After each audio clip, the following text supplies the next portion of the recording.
Hi, everyone. Welcome to YourStake, YourStory.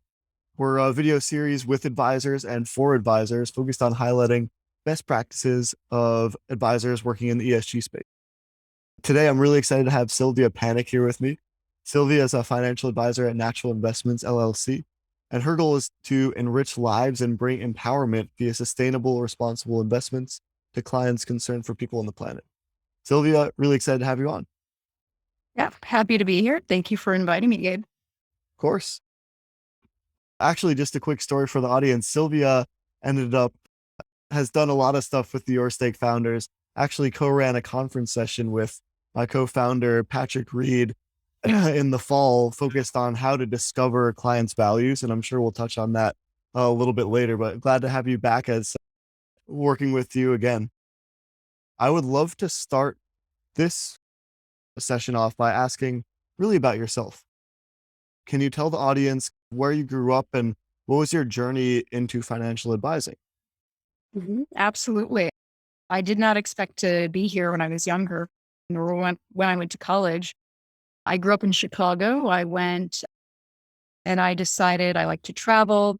I spoke several languages. And so I was pursuing originally an international business career, Mhm. business degree at Illinois State University. And one of my last semesters of college, a business professor taught problems in business in a very different way. And he opened my eyes to the idea that there are such things as social enterprise businesses, green businesses out there, which had never occurred to me. And it just lit up a spark in me.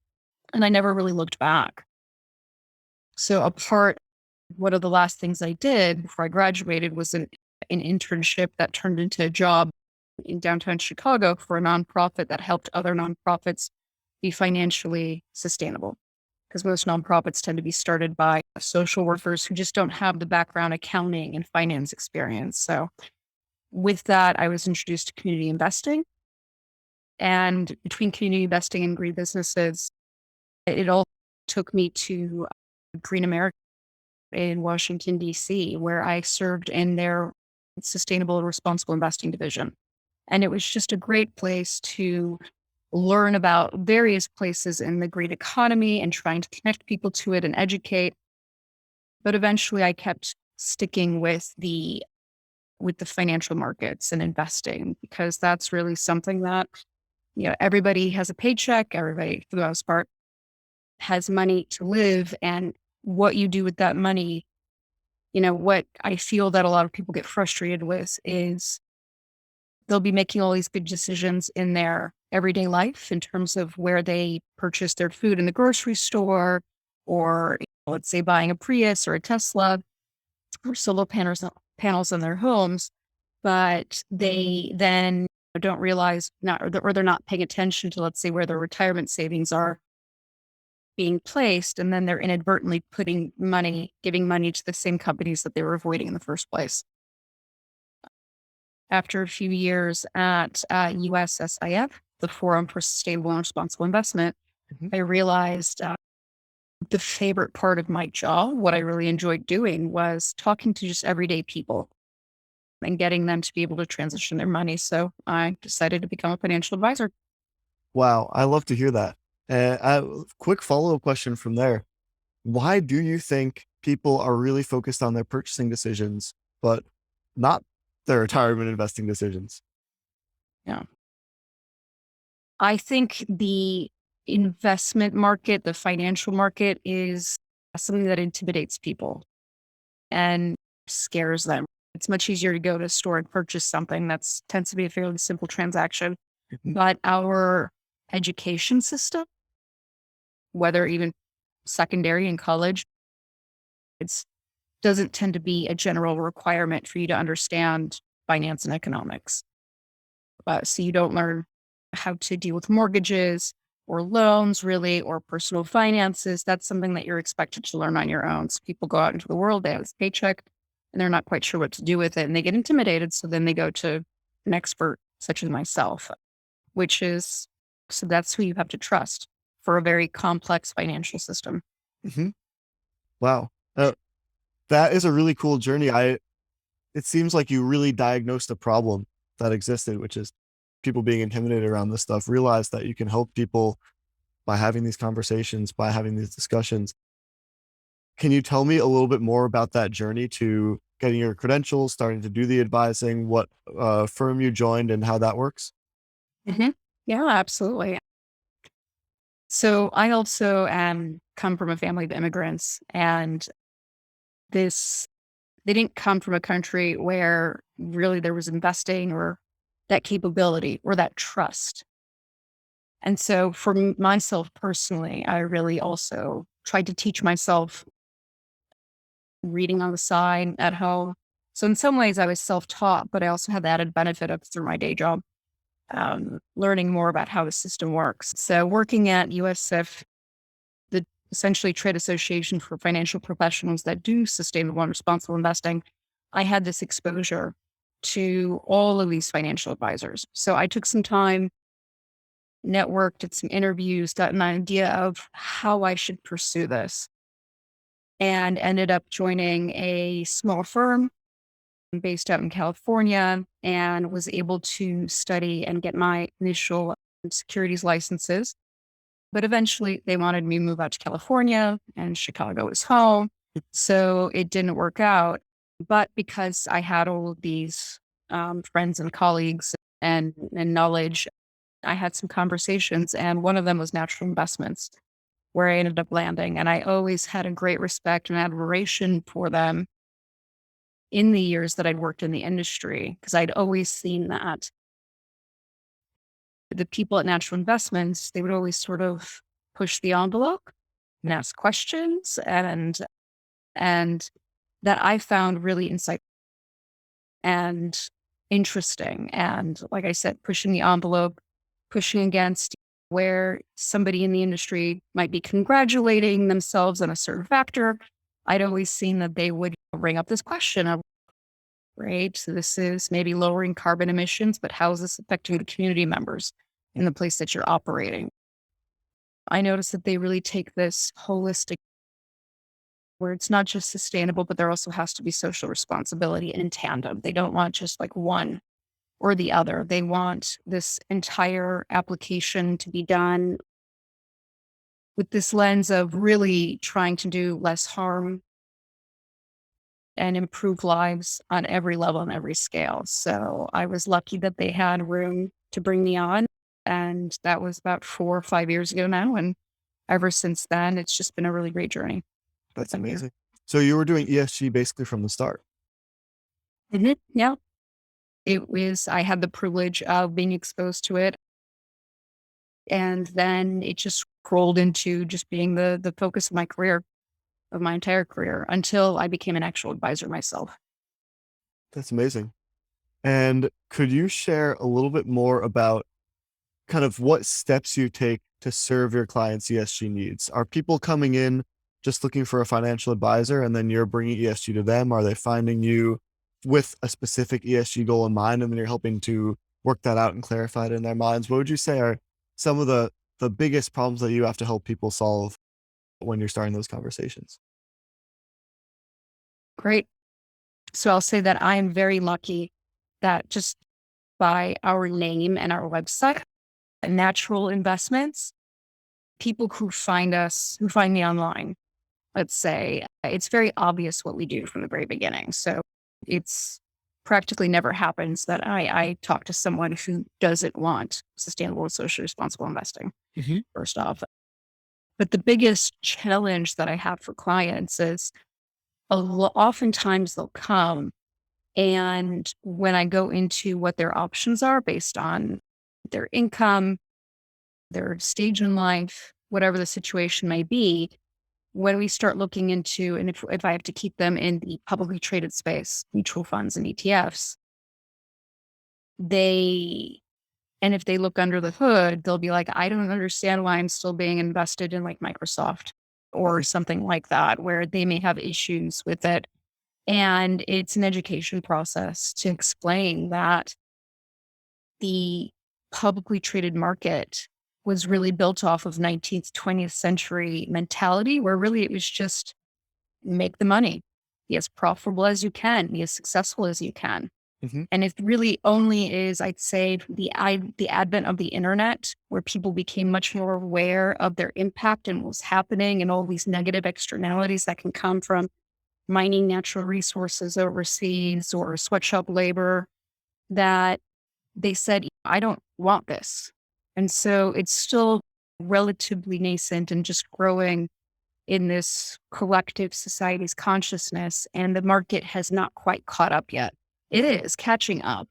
We've seen an explosion of green or socially responsible options in the mutual fund and ETF space, Hmm. especially over the past 5 years. But oftentimes it still feels like it's built off of just old standard thinking. So what we do here at Natural Investments, we have what we call the heart rating system. Hmm. And it is the first and still probably the only advisor run rating system of mutual funds and ETFs. Hmm. Because back 30 years ago, when the partners at the firm were first getting into this space and there was maybe only a dozen mutual funds available, they wanted to know, what does it mean when you call yourself green?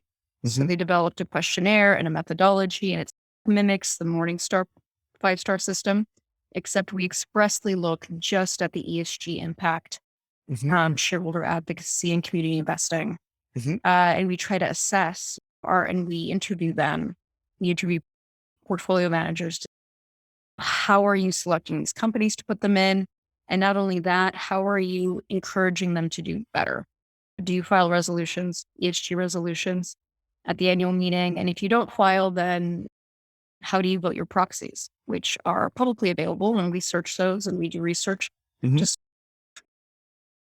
try to weed out the chaff from the grain, or whatever the expression is, to really try to minimize what might be essentially greenwashing happening in the space. Hmm. That's I have a couple follow-ups from that. I'd love to go back and start with when you talked about Microsoft as an example, or it could be really any company. We don't need to stick with that one. But Mhm. what do you do when someone looks at the top holding, even of an ESG fund? Many ESG funds have Microsoft as one of the top holdings, and they say, I don't want that. That doesn't align with what I'm looking for. How do you handle those conversations, and what are some stories or examples of how that can work? That's a great question. It's complicated. It's very complicated. You want to have a well-diversified portfolio, exposure to most, if not all, sectors, in order to minimize the risk that you have. And so when I have clients who have a lot of restrictions as to what they can't stomach, it's essentially a conversation. We go back and forth, and I try to explain, the more that you get very specific about what companies you can or cannot be invested in, or entire sectors, that's fine. But then this is where I don't have the time to be analyzing every single company in the entire publicly traded universe. There's thousands. Hmm. So when it starts to get down to very specific, and it's a very hard stance the client takes, then we look at exploring help from a third party money manager, Hmm. where we'll go, and if there's enough money, if it's below 6 figures that needs to be invested, I just say, I'm sorry, I probably can't help you. But if it's at least 6 figures enough, we can talk about if they want to add the extra expense of using the expertise. There are professional money managers out there who really get a good understanding of what the environmental, social, and governance issues are with various companies. And so we'll tap them as an added resource to customize a portfolio for that client, to sort of, go with what their needs are. So it doesn't always work, but sometimes it does. And it's just, you try to do the best that you can from client. Got it. And two quick follow-ups. Is it generally exclusionary, where that's how most people are thinking, is they want a custom portfolio to make sure they're not investing in company X, Y, or Z? It can be, it's not always. Okay. It's not always. There's also clients that really want to not invest in certain things, for sure. And then and then they'll have a separate set of goals of wanting to invest in good things. Hmm. Um, B Corp type enterprises, benefit corporation type enterprises, regenerative agriculture, community-based economies and businesses. So with that doesn't tend to exist in the publicly traded market. The publicly traded market, you have to be a large firm, I believe, unless the rules have changed, to file with the SEC. You have to at least have $300 million in revenue. Mm. And even then, you're like the smallest fish in the ocean. So a lot of these greener and more socially conscious companies that are coming onto the scene in the past decade or so just haven't gotten a scale yet, or maybe they don't even want to participate in the publicly traded market. So it like limits a lot of options. And it means then that we at Natural Investments have to pivot to seeing if there's any private investments that we can put clients into, Mm-hmm. which has its own set of obstacles and rules, because the government wants to make sure that smaller people who have less money to invest aren't necessarily putting all of their eggs in just one or two baskets that could potentially collapse and not work out for them, and they're losing their life savings. There are some options that exist. Natural Investments, having been in the space as long as it has, 3 decades and going on to our 4th, we've had the ability to network with people in the industry. And if there are opportunities that come up where we'll take smaller investment dollars for smaller investors Mm-hmm. at the $10,000 minimum range or $20,000, we really look into that, because we believe for our clients, we don't want it to just be the high net worth $1 million clients plus that are able to participate in a more regenerative, high impact economy. So we'll search it out. We'll do a due diligence on it. We form subcommittees internally to review the investment to make sure that this is sound investment thesis, good managers, Mm-hmm. that, and if it's acceptable, then we bring it in. And I love sharing it with my smaller clients where I don't have enough to put them in completely as many of them would want, but I can at least blend it in. I try to do like an 80-20 mix where about 80% will be the publicly traded space, which is more liquid and safer in some ways. Less small. Yeah, I know. It's all relative.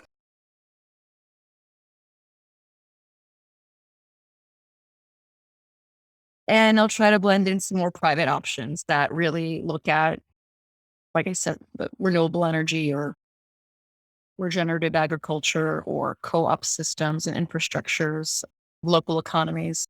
And that's really exciting for me. And it can be very satisfying to like know that I'm giving my clients something where if they were to try to do it themselves, they probably would not be able to, because it's like a full-time job to try to find these opportunities and to learn about them and the rules and of the trade. That's exactly what I was about to say. It does really sound like a full-time job. Is that also where you're training to third-party money managers, or are you finding these opportunities just through the networking that you were talking about, being a part of the community? How do you overcome, it seems like a massive information problem to be able to sort through everything? Yeah. It is. So at Natural Investments, we're about a team of 20 now, Mm-hmm. 20 people all over the US. And we are able to share each other's knowledge. Mm-hmm. And with our exposure, all of us are focused on this mission. We invest personally in the things that we recommend to clients. And we meet every month to review our portfolio models and new investments that are coming on the scene for us to review. So I have it's just the luck that I'm working with 19, 20 other really committed people to the work who were all sharing what we find and sharing the due diligence and the research, so that I'm not going at this alone. And some of us specialize in certain things. Some of us only stick to the privately traded private market. Mm-hmm. Others only go in the publicly traded market. I take on a lot of work with the heart rating system, like I mentioned before. Mm-hmm. So I have a pretty deep understanding of what various mutual funds are doing or not doing. And so if somebody has a question, sometimes it's just easier. I can give them the answer as opposed to them trying to like find the portfolio manager or sales rep to talk to. So it's a sharing of resources, and our size really makes it available. And the fact that we are an independent advisory firm, We're not tied to broker dealers. Sometimes what you get is certain restrictions because the BD's compliance department doesn't want to be dealing with all this extra research. They just want to have like their whitelisted funds or only work with really large established fund companies or private investments. Mhm. And they aren't willing to necessarily take the time to look at something that might be newer in space. Whereas being an independent firm, we have that flexibility. That's amazing. Has Actually, yeah, I'll ask a different question. For an advisor that has heard of regenerative agriculture, but maybe wouldn't be able to tell it to a friend and define it to a friend, and thinks it's really cool, and also knows that the private market space maybe has direct investments in renewable energy projects or whatever it may be, knows that clients could find that really interesting, but it just is a black box. There's a lot of lack of information. What would you recommend as the first things to start looking into if they have clients that are asking about the private space and they don't really know? That's a great question. This is where signing up for membership or subscription services with entities that deal in this kind of thing is helpful to just get yourself familiar with the language in the very beginning of what's out there. So this is where, as I mentioned, I worked at USSIF. It's a trade association for sustainable, responsible investors, professional investors. So becoming a member through there is a first step. There is the ESG Impact Conference that is run by First Affirmative. That's a financial advisory firm. And they have a great annual conference event that you can go to and learn so much on so many different issues and get exposed to so many people in the space where this is what they do and they specialize in this. As well as there's the obvious Bloomberg has a green newsletter service that you can sign up for, but there's also things like the Green Money Journal and some books out there. So there's more and more resources available to just get started. And I'd say go to these conferences because then you have that like devoted couple of days of time where you're not so busy doing your client work and being distracted by emails and everything else going on. And you can just sit down and focus and really absorb what's happening and get people's institutional knowledge. That's great. Another question that I have around this client conversation that we were talking a lot about earlier. What do you do? So you said natural investments, people come in, oftentimes they know they want ESG in some way, shape, or form. And a big part of your goal is parsing out exactly what that means. Can you share some examples of conversations or your approach to those conversations to figure out, does ESG mean climate impact? Does ESG mean human rights and forced labor? Does ESG mean a little bit of everything? How do you go about that process? Yeah, I let the client start talking, and usually then you can they'll just be like very general about it and saying, I just want to do better or less harm. And I feel like oftentimes the most common screen that we get is fossil fuels. It's a big thing for people right now, thankfully, taking it seriously. And that's something that we've been doing. I think we've offered a fossil fuel free portfolio strategy to clients for going on 15 years now, I think. So that's something that's very easy to offer and to solve for their wants from an ESG and SRI perspective. Otherwise, it's just this conversation. And as certain issues come up, most recently, I think with the resurgence of the Black Lives Matter movement a year and a half, 2 years ago, that's been a renewed focus in anti-racist investing or reinvesting in Black communities. And so then it's this conversation of there's not necessarily anything like that exists in the publicly traded space. That's where they have to be. So then we have conversations about they can maybe start banking with a CDFI that's Black owned. And there are resources like that to find something where then you're holding your cash and your checking and savings account, and you know that your dollars are being leveraged to support these communities in that way. if it's, you can't necessarily do it if you're too small of an investor to do it on a large impact investment scale where you can put in millions of dollars into a black run enterprise fund, let's say. Mhm. So you take a look and you try to see what pulls to them, what they think is sufficient. And usually that works and that resonates with clients. And they'll go, okay, I understand that maybe these options don't exist yet. And so I'll use my money this way and invest whatever's left over in the things that are at least doing less bad. I love that. Quick note on the fossil fuel point that you mentioned. Mhm. YourStake has over 100 metrics, and we did an analysis of what are the top metrics that people screen on and filter on and report on. Fossil fuel industry exposure is more than double any other Yeah, I believe that. That's what I've been seeing. Yeah. Anecdotally, of course, I haven't done the research, but for Right. sure it's one of our fastest growing. We have three like general strategies. We have a green economy one and a fossil fuel free one and all of this. And those tend to be the most popular. Yeah, it's the most popular requested screen or issue that comes up in conversations. Yeah, So there's a lot of anxiety about what's going out there. there should be. Yeah. Yeah. And I got to tell you, so I also, here in Chicago, I serve on the board of 350.org, Cool. which is the Bill McKibben group that's really focused on the divestment issue, getting people to stop giving money, not just individuals, but institutions, governments, and endowment funds and everything to stop investing in fossil fuel companies. That's been a hard slog. That I remember, I think it was the 2012 conference that USIF ran.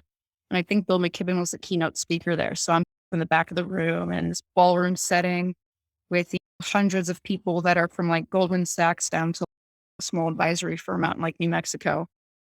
It runs the gamut. And at some point during the Q&A, a well-known advocate in the space was like, if you own shares, then you can work with the companies to change, right? You still have to invest in them. And he just lambasted the group and was like, you are the problem. This is their business model is about extraction. They're not going to stop extracting. So just shareholder advocacy is not going to work in this instance. Mhm. And so essentially you're just enabling them to give them the money and they'll just push you off for every year. Not. And I think that particular time for the industry internally was a little bit of a turning point. I think a lot of these fund managers and money managers that work with large multi-million dollar clients and funds that they started going back to their staff Mhm. and to their team members and to their clients. And that really started the conversation. And what we've seen now is this sort of almost exponential growth, it feels. I think the latest number back in October was that it was $40 trillion have been pledged to be divested Wow. around the world. Wow. And I think 2 or 3 years before that, it was only 15. And it had taken a while to even get to 15. Mhm. So it gives me some hope and what we've been seeing with what's happening with the energy sector in the market, their valuations are going down and it has been difficult for them. And I want it to be. I want it to continue being difficult for them and for them to be replaced by renewable energy sources. So it's been a great thing to see out of all the bad things that feels like that's been happening over the past few years. That's a nice silver lining. Do you think that 2012 was a turning point for ESG in general because of the start of the fossil? That's not when it started. That's not when it started, but that was something where you had a lot of people in the room and Bill McKibben was the keynote speaker and that exchange that was had during the Q&A session, I think really hit some people in a particular way where that argument of you have to own shares, you have to invest in the company to have a seat at the table. For something like this issue, like this particular issue, it dawned on them that it doesn't necessarily make sense because what you're asking them to do is essentially cease their business model. You're not just tweaking it. You're not just changing one thing. You're asking them to literally stop their entire line of business. Mhm. And that just, I think, sort of was a light bulb moment just for this particular ESG issue. But And overall, all the various, whether it's the labor movement or looking at CEO pay and how it's been skyrocketing while there's been wage suppression overall in the US, those sorts of things have always been around. And there's just, like I said, becoming more popular and maybe even, I don't know, I'm not an analyst, I didn't research this, but I do wonder if the pandemic also spurred an increased interest because people were less distracted. You're stuck at home and you can't go and do what you would typically do, concerts and Mm, birthdays and vacations. And as people sat at home and saw what was happening, and they were like, well, I need to take care of home renovations and my money. And then they started, they had time to sit down and take a look at it and go, wow, and have an aha moment and start pursuing this. So we have been seeing definitely a marked increase in assets going into SRI and into ESG products. mhm. And I think it could have been slightly because the pandemic forced this global sort of standstill. And people were just forced to sit there and go, wow, okay, I got to do something, right? Yeah. Yeah. One thing. I was looking at some Morningstar like inflow charts into sustainable investing, and things were pretty linear and consistent up until 2019. And then 2019, there was a big bump that kind of came out of nowhere. And then 2020, it basically doubled. And then 2021, it tripled from there. And I think that makes a lot of sense that, like in 2019, just before the pandemic, there was a lot of ESG funds. And then in 2020, during the pandemic, they started performing well and people started asking more questions. And they had the time to start thinking about this. And then 2021 was just a time of massive growth when people were starting to get back into the investing side of things. And yeah, it's really exciting. What are you afraid of in the ESG space? What do you think can go wrong? Something that's Depending- always been apparent with my colleagues and I, as we've been seeing this growth and interest, is greenwashing, essentially. Greenwashing, pinkwashing, whitewashing, whatever, the various ways that ESG products can be created, but there really isn't any sort of standard to regulate, Do you want to what it define means. greenwashing real quick? Yes. So greenwashing is the idea that you claim that your product has some sort of environmentally friendly component to it. But in reality, if you were to take a look at it and compare it to other products in the space, it the difference is minimal. So there tends to be an exaggeration of what you're doing versus what a traditional product would be.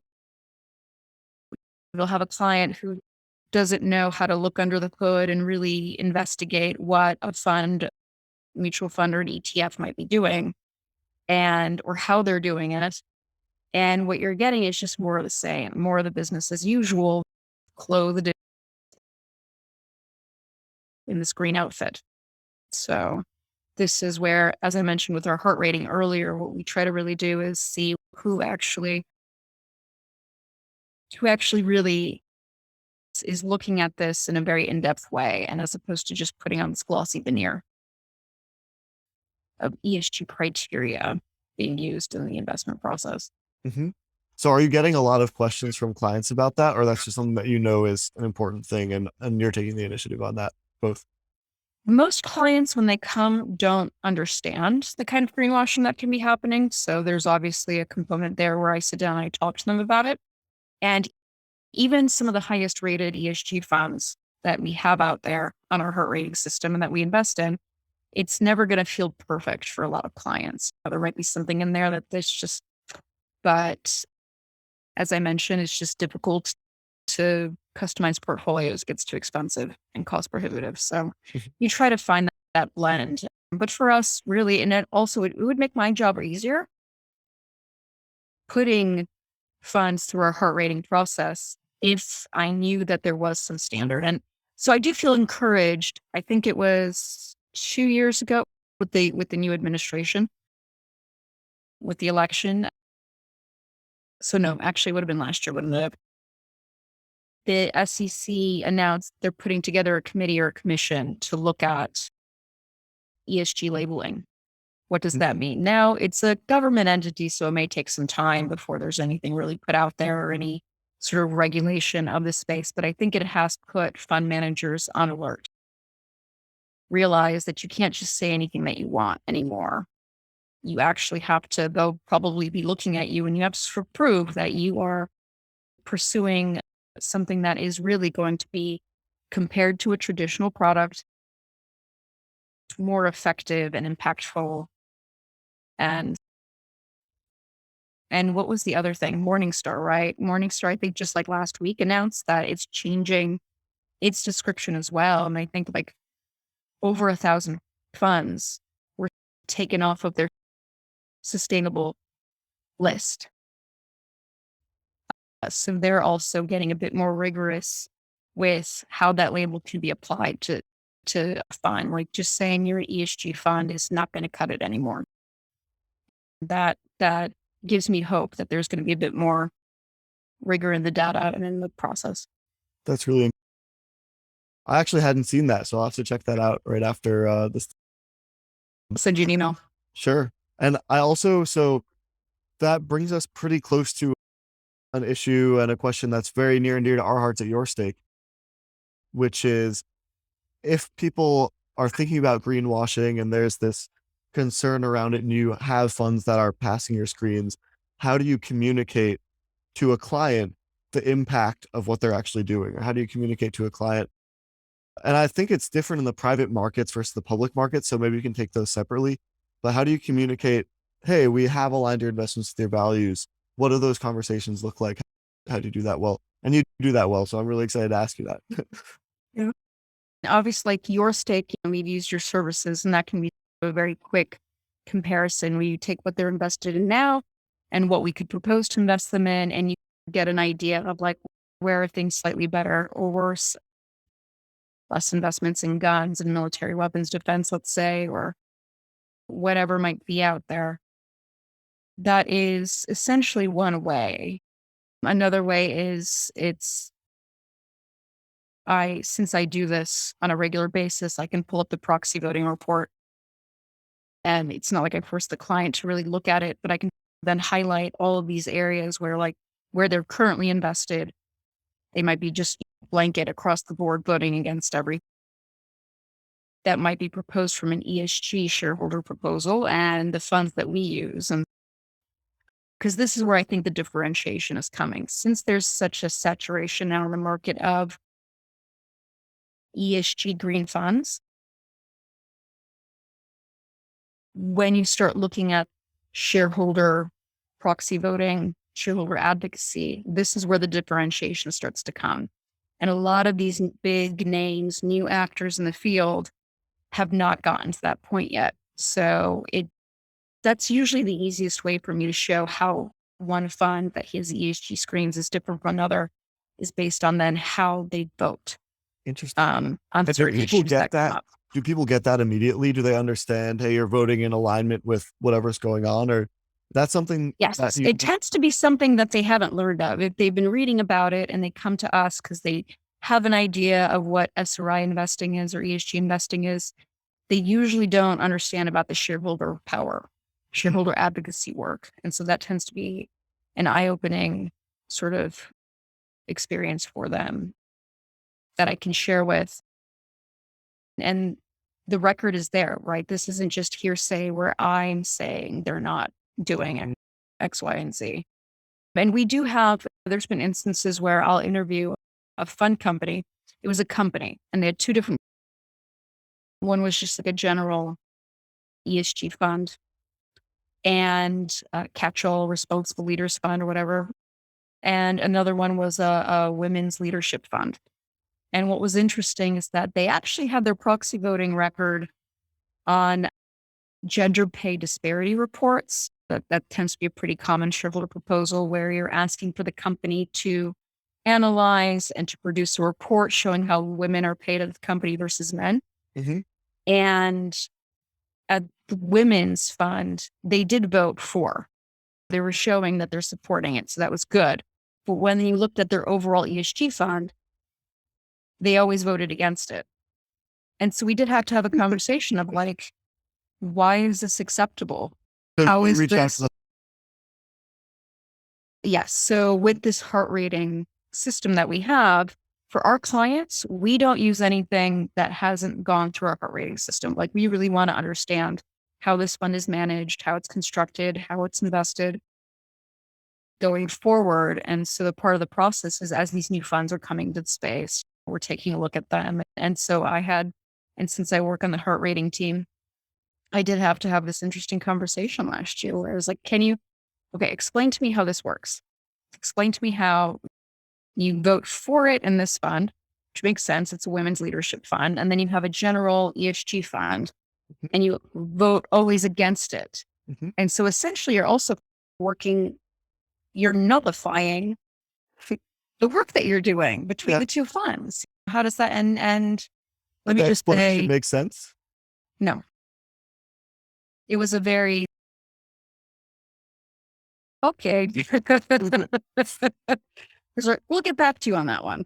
Or whatever it was, I remember it just wasn't, I was very not impressed with their answer. But this is what we look for when we do the interview process is that's where you get an idea of how they're thinking Yeah, and how they're approaching beyond what they just put down on paper, which sounds good.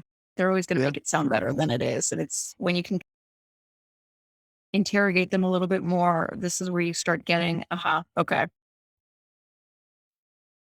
It's the differentiation between those who really want to see change and those who have perhaps jumped on board because they see it's popular and they would like to get people to give them money. Sylvia, I have a question that might put all the asset managers listening to this podcast on watch. Did hearing that response make you less excited about the Gender Women's Leadership Fund?